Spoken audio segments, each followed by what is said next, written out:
Dapat nga ay maging matapang na si Maine Mendoza at Alden Richards at suwayin ang mga utos sa kanila ng management dahil matatanda na sila. Kailangan na sila ang nagdidesisyon sa kanilang mga karir at mga kagagustuhan, lalong-lalo na si Alden Richards.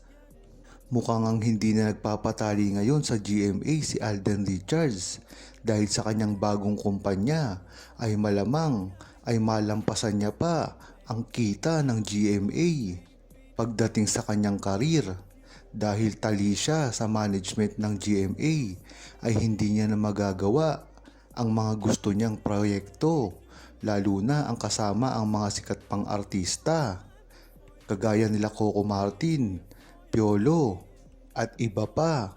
Ganon din si Maine Mendoza. Nang sa gayon ay hindi na rin siya makakontrol at manatili lamang sa Itbulaga.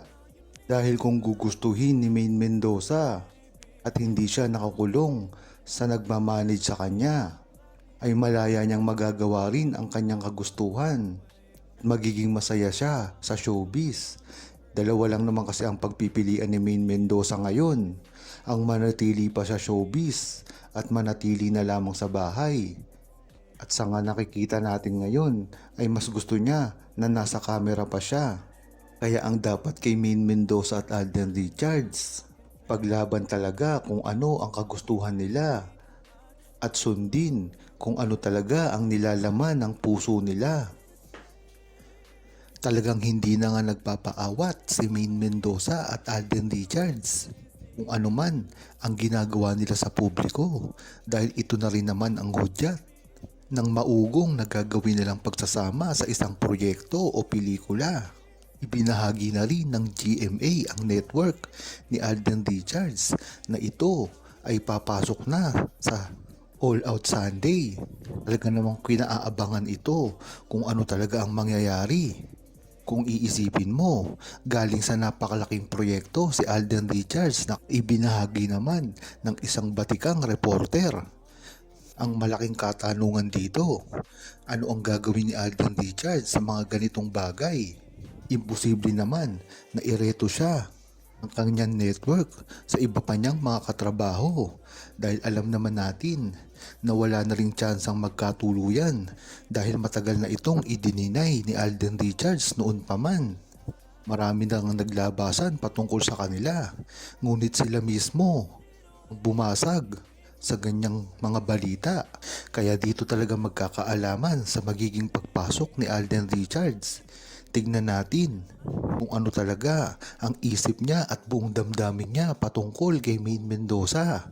Dahil hanggang ngayon ay talagang yan pa rin ang inaantay ng buong Aldam Nation na magsama silang muli sa isang proyekto o sa isang pelikula. Mas maganda ang gagawing pag-amin ni Maine Mendoza at Alden Richards kung ano man talaga ang tunay na namamagitan sa kanila. Kung matatandaan nyo, ay parang on and off ang ginagawa ni Alden Richards at Maine Mendoza. Sasabihin nila na hindi naman naging sila at isang magkaibigan lang sila. Ngunit pagdating naman sa ibang interview ay makikita mo at maririnig sa kanila na talagang minahal nila ang isa't isa. Talagang hindi mo alam kung anong ginagawa nila. Isa ba itong panlilito sa publiko? Nang sa gayon ay hindi mapokus sa kanila. Mawala na rin ang mga bashers na tumutulig sa kanila. Yan naman talaga ang dapat na ginagawa ni Alden Richards at Maine Mendoza. Kung matatandaan nyo, ay ginawa na rin yan ni Maine Mendoza at Alden Richards sa kapanahunan ng Kali serye na hindi sila umaamin. Ngunit iba ang ipinapakita nila. Kung matatandaan nyo ay sinasabi ni mismo ni Wally at ng kanilang mga trabaho na ito ay isa lamang aktingan, ngunit nadadala sila ng kanilang mga feelings. Diyan mo talaga malalaman ang katotohanan sa kanilang tunay na relasyon na hindi kailangan ng script para lamang mapansin ng publiko. Sanay na rin naman kasi ang buong Aldab Nation kung ano man ang pinagagawa ni Maine Mendoza at Alden Richards sa ganitong sitwasyon. Hindi nyo naman sila masasabihan na wag nang umamin or umamin. sa publiko dahil silang ring naman ang nakakaranas ng mga pambabash, ng mga paninira sa tao, lalong-lalo na ang mga walang pang-iisip na bashers na gusto lamang silang tuligsain. Kung matatandaan nyo ay sinabi rin ni Maine Mendoza yan, mga gumagawa sa kanya ng mga fake news na talagang kahit anong gawin ay sisirain ang pagkatao ni Maine Mendoza at Alden Richards para lamang mapalitan sila sa industriya na alam naman natin na hindi ito nagtatagumpay. Maganda na rin kasing maisip ni Maine Mendoza at Alden Richards ang kalagayan nila.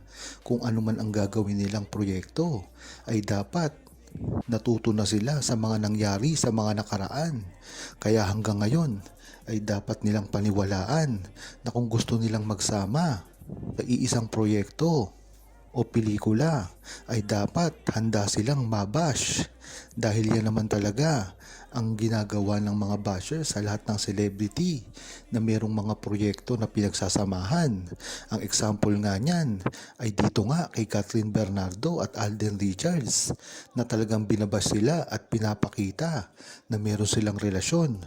Ngunit pagkatapos ng kanilang pelikula ay makikita mo na wala naman talaga pala sa kanilang nangyayari at wala talaga silang relasyon. Kaya dapat ay tibay lang ng loob kung gusto man gumawa ng movie ni Maine Mendoza at Alden Richards. Malapit na nga itong mangyari dahil dito ay binigyan na ng oras ang produksyon ng tamang panahon. Sama ang mga cast and crew neto. Si Alden Richards na nga lang ang hindi pa nag-a-appear dito. Ngunit usap-usapan din ang pagiging mystery guest ni Alden Richards sa gagawing mga episode ng tamang panahon. Napakagandang balita nga nito dahil matagal na nga na inaabangan si Alden Richards na magbalik muli sa Itbulaga. Malapit na rin kasi itong mangyari dahil na rin ng pagbubukas ni Alden Richards na mag-endorse sa iba't ibang network.